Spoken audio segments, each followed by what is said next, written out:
Good morning, everybody. It's Tom Christie. I'm back in the painting studio. I haven't posted in a while because I've been working on some carvings for upcoming competitions. And I am doing some filming of the creation of some of those, but I won't have those on my channel until after the competition's over. I do apologize. I picked up a head cold over Christmas, so I may sound a little funny. This is a short video this morning just to feature some final approach decoys that I carved the masters for. These are full-bodied pintail decoys. They just hit the market, so now I can talk about them. I'm not here to sell them. I don't get a commission to talk about them. This is just about the creative process of, I thought I would share some of the sketches, some of the concept development, some of pictures of the carvings as they were being developed. And for me, it's being a waterfowl hunter, it's exciting to create something with my hands in terms of a carving and have it put into production and be able to see it come out the other end and look really good, and then to be able to utilize that in the field and have others get enjoyment out of using something that I've helped create. So this will be very short.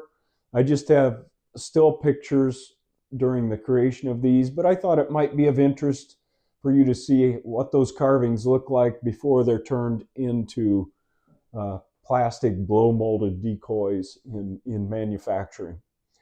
The other thing I wanted to talk about this morning is I have a new Christmas present. My wife got me this lapel mic, and I had gotten some feedback from a couple of subscribers that they were having difficulty hearing me in some of my videos, and that hasn't been across the board, but I can understand it because I'm using just my cell phone microphone for all of these 200 plus videos that I've created to date. Going forward, I'm going to try this lapel mic. I was really surprised how affordable these are, and there's a little device that plugs into your cell phone. This clips on, it pairs automatically, and hopefully this will give better sound quality, especially if I'm working on something and turning away from the video or the cell phone, or in a shot like this where the cell phone is quite a ways away from me. We should have better sound quality. So I appreciate the suggestions. I hope it's an improvement. That's what it's all about. So let's take a look at the creation of these full-body pintails. Okay, the process always starts with a lot of research of different poses. Mario has a concept in his mind for the different positions he wants to see the birds in, and we wanted a nice resting, standing bird. These are big decoys, by the way. They're larger than life. This feeder decoy is 25.5 inches long, so they're going to show up well in the field. But it starts with a concept drawing like this, and I like to develop my concept drawings a little more than just an outline pattern, because I really want to feel for what is this bird going to look like when it's made and painted. So I add a little bit more detail, not an intricate drawing, but just enough to get a feel for how the bird is looking, and then a top-down pattern. And that's developed. You can see all these lines from the side profile and making sure things line up well. So let's take a look at some of the carvings along the way. Just do a quick scan through of the carving process. You can see that the feeder here was just starting out, and I used a oak on the tail insert so that it's nice and strong in the mold building process, and also strong when the plastic is molded, so we made it nice and thick and sturdy. And the head carved separately. This is the finished carving of the feeder, and you can see the level of detail This is not a how to carve this bird, but I just thought it might be of interest to bird carvers to take a look at the level of detail in these molded decoys. And there's only a certain amount of detail that's going to translate through the blow molding process. So it's kind of a careful balance of not going overboard on your detail so that you get good, clean, crisp lines in the molding process. But you can see all these individual feathers are carved, and then we pulled out the speculum on this bird so that we have a little color as he's lifting his feathers up and stretching out to feed. There's the oak tail carved up. Little downward view of the bird.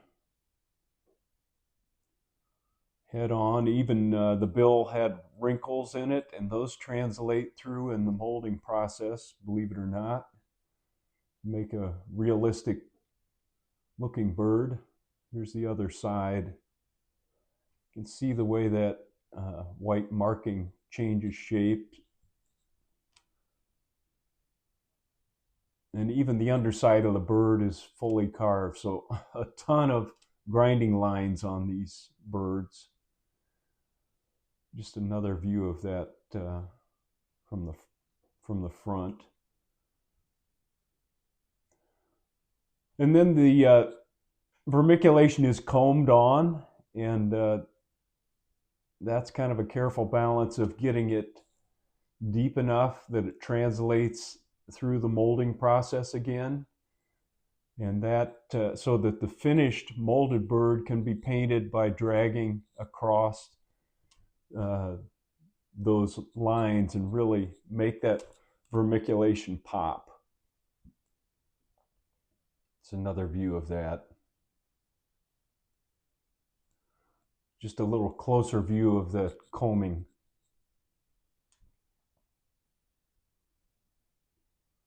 It's a big bird, 25 inches long, 25 and a half when it was all said and done.